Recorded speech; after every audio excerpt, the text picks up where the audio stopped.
យុត្តមអេឈៀនមានប្រសាសន៍ថាស្ទូបអនុស្សាវរីយ៍នយោបាយឈ្នះខេត្តប៉ៃលិនជាមរតកប្រវត្តិសាស្ត្ររបស់មនុស្សជាតិ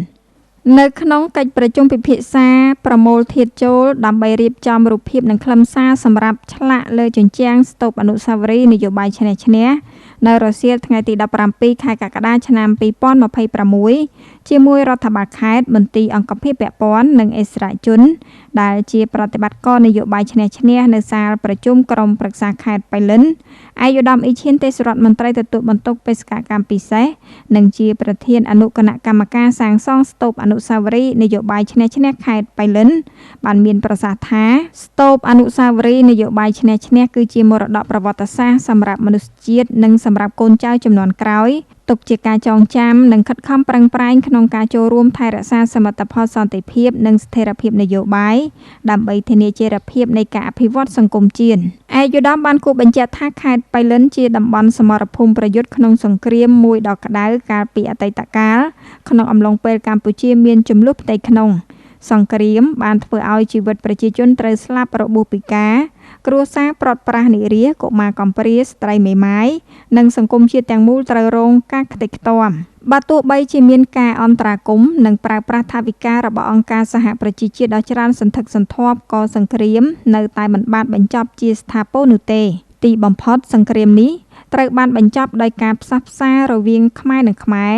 ក្រោមនយោបាយឈ្នះរបស់សម្ដេចអគ្គមហាសេនាបតីតេជោហ៊ុនសែនអតីតនាយករដ្ឋមន្ត្រីនៃព្រះរាជាណាចក្រកម្ពុជាបច្ចុប្បន្នជាប្រធានព្រឹទ្ធសភា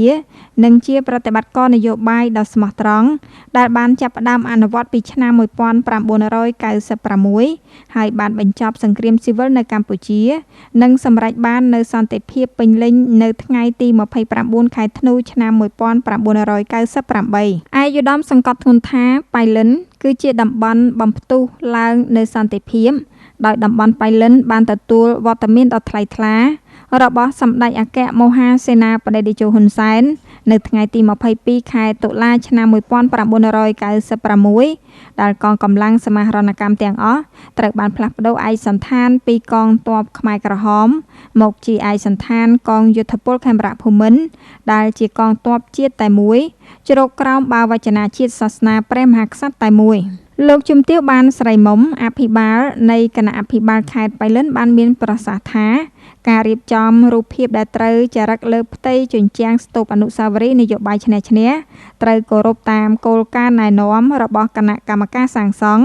និងត្រូវកំណត់លក្ខខណ្ឌរូបភាពប្រវត្តិសាស្ត្រនិងពេលវេលាជាក់ស្ដែងឲ្យបានច្បាស់លាស់លោកជំទាវបន្តថារូបភាពទាំងអស់ត្រូវបានចារឹកទុកជាប្រវត្តិសាស្ត្ររាប់រយឆ្នាំសម្រាប់កូនចៅយើងជំនាន់នេះនិងជំនាន់បន្តបន្ទាប់បានយល់ពីស្ថានភាពពិតជាក់ស្ដែងពីអតីតកាលដ៏ឈឺចាប់របស់ប្រជាជនយើងហើយត្រូវបណ្ដុះស្មារតីឆន្ទៈមនសិការយុវជនយើង